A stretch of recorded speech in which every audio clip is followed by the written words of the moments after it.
दोस्तों जय श्री राम, जय श्री बालाजी महाराज। दोस्तों बाबा के प्यारे चैनल में और बाबा के प्यारे भक्तों का हम जो है हार्दिक स्वागत करते हैं, अभिनंदन करते हैं। तो दोस्तों जैसा कि आप सबको पता है कि आपके लिए जो है हर रोज़ मैं वीडियो लाने की कोशिश करती हूँ।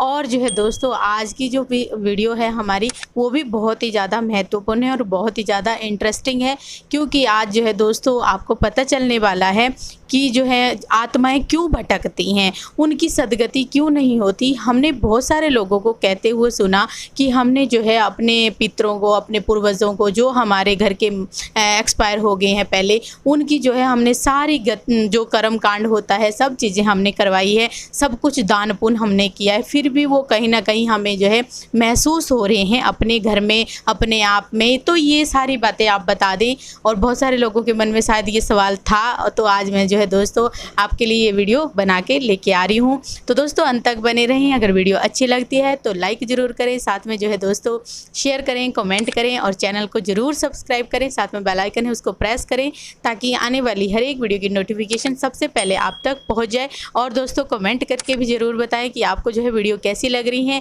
कमेंट बहुत कम आते हैं आप लोगों के, और कंटिन्यू जिन लोगों के आते हैं वो तो करते ही करते हैं, और जो लोग जो है देखते हैं तो बहुत कमेंट आ रहे हैं। हाँ व्हाट्सएप तो आ रहे हैं, बट जो यूट्यूब पे है वो फिर सवालों के जवाब भी देना, अपने सवाल भी कई लोग जो है हाँ वो भी नहीं बता पाते हैं। तो ये आपसे एक रिक्वेस्ट है कि आप जो है अपने इससे जो है एंटरटेनमेंट भी होता है सब लोगों का, और जो है साथ ही साथ लोगों की जो नॉलेज है वो भी बढ़ती है। तो चलिए दोस्तों ज़्यादा बातें नहीं करती हूँ, बहुत सारी बातें होगी और बाबा का नाम लेके जो है हम स्टार्ट करते हैं आज की वीडियो। जय श्री राम जी।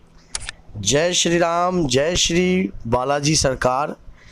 आज आपको एक खुशखबरी देने जा रहा हूँ दोस्तों।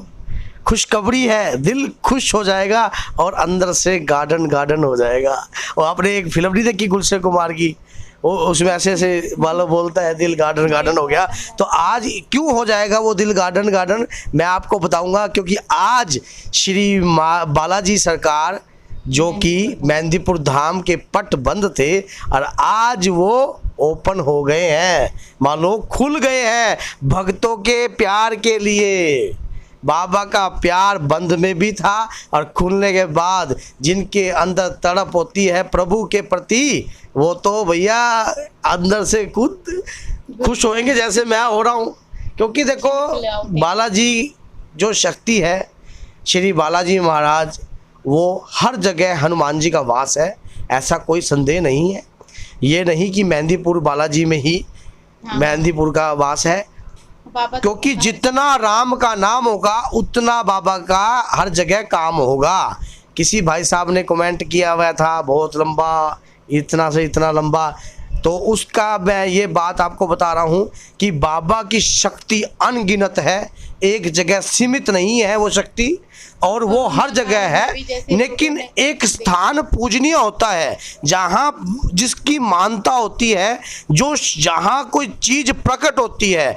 और मेहंदीपुर बालाजी में हनुमान जी का वास कंटिन्यू क्यों है, 24 आवर्स क्यों है, इसके ऊपर भी मैं वीडियो बनाऊंगा, इसकी राज भी मैं खोलूंगा। लेकिन वो इस वीडियो के बाद जब अगली वीडियो आई गई तो इस पे आप याद दिलाना कि वहाँ पर कंटिन्यू बाबा की शक्ति क्यों बरकरार रहती है, इसके ऊपर मैं एक वीडियो बनाऊंगा। और वो स्थान पूजने क्यों है, आप कहें कि भाई कल परसों जब भी आपको वो वीडियो चाहिए उतना ही जल्दी जो है हम बनाने की उतनी ही कोशिश हम करेंगे उस वीडियो को बनाने के लिए। तो ये बात नहीं है कि आपका प्रेम नहीं मिल रहा, क्योंकि इफ़ यू डोंट माइंड, क्योंकि आप कोई व्यक्ति बुरा ना मानिए, क्योंकि हम जो बात कह रहे हैं वो सच्चाई है। बाबा की शक्तियाँ अनगिनत है, हर जगह वास करती है, हर जगह कृपा बनाए रखती हैं अपने बच्चों पे। क्या बाप की कृपा कभी सीमित रहती है? क्या नहीं रहती, क्योंकि वो हर जगह अपनी कृपा का पूरा बखान करते हैं। अब हम एक बात बताइए कि हम जो भी कार्रवाई करते हैं हम तुरंत मेहंदीपुर थोड़ा लेके जा रहे हैं, लेकिन वहाँ की जो धरती है एक अलग ही पावन है।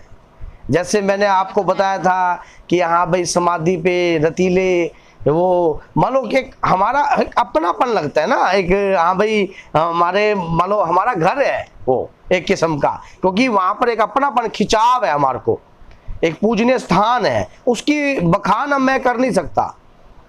ना खोल के हम ज्यादा बता सकते, लेकिन वहां पर क्यों रहती है शक्तियां मैं आपको बताऊंगा। तो शुरू करें आज की वीडियो। क्या है आज की वीडियो की, इन्होंने पूछा मुझसे कि आत्माओं की सदगति क्यों नहीं होती, जो कि मेहंदीपुर में या फिर हम कई बार हरिद्वार में या फिर कोई कार्रवाई हम करते रहते हैं, टाइम टू टाइम श्राद्ध निकालते हैं, पिंड भरवाए हैं, सब कुछ करवाया है, मेहंदीपुर छोड़ के आए हैं, फिर भी दान पुण्य भी करे हैं, और फिर भी वो आत्माओं की सदगति क्यों नहीं हो रही। चलिए आज का जो आपका सवाल था उसके ऊपर वीडियो बनाते हैं। क्या है कि जो आत्माएं हम लगातार हरिद्वार में छोड़ के आ रहे हैं, उनका सब कार्यक्रम हम कर देते हैं, और सब कुछ दान पुण्य वगैरह जो भी हम करते हैं, पिंड भरवाना या कोई भी या श्राद्ध करना, ऐसे हर कार्य करते हैं, और फिर भी वो हम देखते हैं कि साल बाद 2 साल बाद वो चीज़ प्रेत बन जाती है, कहीं ना कहीं हमारे को सेधने लग जाती है। ऐसा क्यों है? इस प्रकार का क्वेश्चन है। तो इस प्रकार का क्वेश्चन ये है कि आत्मा की सदगति क्यों नहीं होती। देखिए ये सब हमारे कर्मों के अनुसार जुड़ा हुआ है। जैसा कि आप जानते हो कि हमारे जो कर्म होते हैं वो सबसे बड़े बलवान होते हैं और वो प्रधान रूप में विराजमान होते हैं। मैं एक एग्जाम्पल के तौर पर लेता हूं कि जैसे कि मान लीजिए कि हम कोई पाप कर रहे हैं, या कि जो जैसा कि कोई व्यक्ति सुसाइड कर रहा है, मान लो सुसाइड कर रहा है, अपने शरीर का आत्मदेह कर रहा है। पहला नंबर तो एक बात वो व्यक्ति सुन ले कि ये जो शरीर है हमारा नहीं है, होकर भी हमारा नहीं है। क्यों? क्योंकि जब हम पैदा हुए थे इस शरीर में हमारा नाम योगेश शर्मा या तुम्हारा नाम राहुल शर्मा ये रखने में आपका अधिकार नहीं था। आपका विवाह कहाँ होगा इसमें भी आपका अधिकार नहीं है। आप क्या कार्य, क्या व्यापार या क्या चीजें करोगे इसमें भी अधिकार नहीं है। पहली संतान लड़का होगी या लड़की होगी इसमें भी अधिकार नहीं है। तो इस शरीर के अंदर जब जवानी आई या बाल उगे, उन बालों को रोकने का भी अधिकार नहीं है। जो भी इसमें अपने आप हार्मोन्स जो चेंजिंग होती है, किसी भी कार्य में आपका अधिकार है नहीं है। तो फिर इस शरीर को आत्मदेह करने का, मान लो आत्महत्या करने का, देह का नाश करने का किस प्रकार का अधिकार है? क्यों ऐसा अधिकार आपको क्यों है? क्योंकि आपने ऐसी कोशिश करी। अब भगवान ने कहा कि भैया वैलिडिटी तो थी, वैलिडिटी तो थी लंबी, लेकिन क्या हुआ, जल्दी से अपने आप को सुसाइड कर गया। अब वो व्यक्ति कहाँ, आप नॉर्मल सा दिमाग लगा लीजिए, चाहे उसने परमात्मा की संपत्ति का नुकसान किया है। अगर परमात्मा, ये शरीर जो है, शरीर जो हम जिसमें आत्मा कार्य करती है, उस शरीर का जो है निर्मित होता है माँ के गर्भ जोन से। माँ के गर्भ जोन से वो निर्मित होता है, और माँ के गर्भ जोन माँ गंगा में जाता है। तो उस शरीर का वो देह का त्याग कर देते हैं। इस आत्मा का वो जो आत्मा है, मरा क्या शरीर, शरीर पंच तत्वों में जल गया, लेकिन क्या हुआ, आत्मा का तो नहीं हुआ ना कुछ भी। आत्मा तो एज इट इज रह गई। अब वो आत्मा वो क्या कहती है, मेरा तो सिस्टम खराब हो गया। जैसा कि मैं आपको बताता हूँ कि एक मोबाइल लगा लीजिए, मोबाइल के अंदर एक वैलिडिटी है 2030, और सिम जो उसके अंदर होती है वो एक आत्मा है। उस फोन का नाश हो जाता है और उसकी सिम जो है आज 2021 में खत्म होती है, तो कितनी रहेगी? 10 साल। 10 साल तो वो आत्मा कहाँ जाएगी? वो प्रेत योनि को प्राप्त होएगी। और क्योंकि किसी का शरीर पकड़ेगी, उसको कहीं रास्ता नहीं दिखता, क्योंकि यमराज भी तो उसी को उठाता है जिसका समय आ गया, जिसका समय निर्धारित हो गया वो उसी को तो लेके जाएगा, और जिसका समय निर्धारित नहीं हुआ। और फिर पहला पॉइंट तो ये। दूसरा व्यक्ति ऐसा कि मान लीजिए कि कोई पशुओं के साथ अनहत्या कार्य कर रहा है, जैसे कि अत्याचार, पशुओं को बार बार मार रहा है, गालियां काटता है, समझ गए है, उसके गालियां काटता है, बुरी तरह उसके साथ अत्याचार करता है, जीव जंतुओं के साथ अत्याचार करता है, मनुष्य के साथ, जो कहते हैं जो जिंदा चंद्रा वो मर के भी चंद्रा। जो व्यक्ति जिंदा खराब है वो मरने के बाद भी उसी प्रवृत्ति में रहेगा, उसी संगति में रहेगा, उसका दिमाग अच्छा नहीं होगा, क्योंकि उसने जिंदा रहकर कोई अच्छे कार्य नहीं करे। तो मरने के बाद भी वो उसको इसी प्रकार की योनि, कोई प्रेत योनि या कोई पिशाच योनि प्राप्त होगी ही होगी। जैसे कि वेदों और शास्त्रों में भी बताया गया है, गुरु पुराण में भी बताया गया है कि जो आदमी कंटिन्यू हिंसा करता है, पाप करता है, तो उसकी जो आत्मा है कहीं ना कहीं प्रेत योनि को प्राप्त होती है, पिशाच योनि को प्राप्त होती है। अब धीरे धीरे उस आत्मा की सदगति नहीं होती तो उसकी पोजीशन बदलती रहती है। जैसा कि प्रेत योनि की जो आयु है वो लंबी है, प्रेत योनि की जो आयु है वो लंबी है। अगर आपकी आयु 10 साल है तो प्रेत योनि 4 गुना ज्यादा होगी, 5 गुना ज्यादा होगी, तो 10 से लगा लो 50 साल, 60 साल। तो इतनी पुरानी आत्माएं हो जाती हैं जो दर की ठोकरें खाती हैं और उनको सदगति प्राप्त नहीं होती। इसलिए फिर कई कहते हैं गीता सुनाइए, ये कीजिए, क्योंकि उन्हें पाप ऐसे बोए हैं जो जब तक उसके पाप जो है वो धरती पर रहकर कष्ट खाएगा, फिर ऊपर जाके भी कष्ट मिलेगा। तो इस प्रकार की आत्मा कहीं ना कहीं सेधती रहती है और हमारे कर्मों से जुड़ी हुई होती है। ऐसी आत्माओं को सदगति नहीं मिलती। अब जैसा कि मान लीजिए कोई गर्भवती औरत है या कोई ऐसा व्यक्ति है, उसके पेट में लात मार दी गर्भवती औरत के और उसके बच्चे की हत्या कर दी, समझ गए, बच्चे की हत्या कर दी, कई बच्चों की हत्या कर दी, जैसे कि कई ज्यादा अबॉर्शन करवा रहे हैं, दवा वो करवा रहे हैं, तो जीव की हत्या कर रहे हैं। उसके कारण भी उससे क्या होगा, जब पेट में आप गर्भपात करवा रहे हो, गर्भपात करवा रहे हो, तो पेट में जो पल रहा जो पात होता है या किसी का मान लो लात मारी और उसके बाद उसके लात लगते ही वो बच्चे का नाश हुआ, तो उससे भी क्या होगा, उससे भी जो अंदर जीव पल रहा था उसकी हत्या करी, तो उस हत्या का दोष किसके ऊपर जाएगा, उस व्यक्ति पे। और जो वो मरेगा वो अंदर से कौन मरेगा, वो भी जाकर कहीं ना कहीं मसान बनेगा। तो इस प्रकार की जो कार्यविधि जो व्यक्ति कंटिन्यू करते रहते हैं, इस प्रकार का काम जो करते हैं, वो पाप से जो युक्त होता कार्य होता है, उन आत्माओं की गति नहीं होती। जब उनका देह त्यागने का समय आता है तो कहीं ना कहीं वो प्रेत योनि को प्राप्त होते हैं अपने जीवन के अंदर इस प्रकार के पाप करे हुए। वो मतलब उन्हीं लोगों को क्यों सेधने लग जाते हैं जिनके घर के होते हैं? कर्मों का संबंध।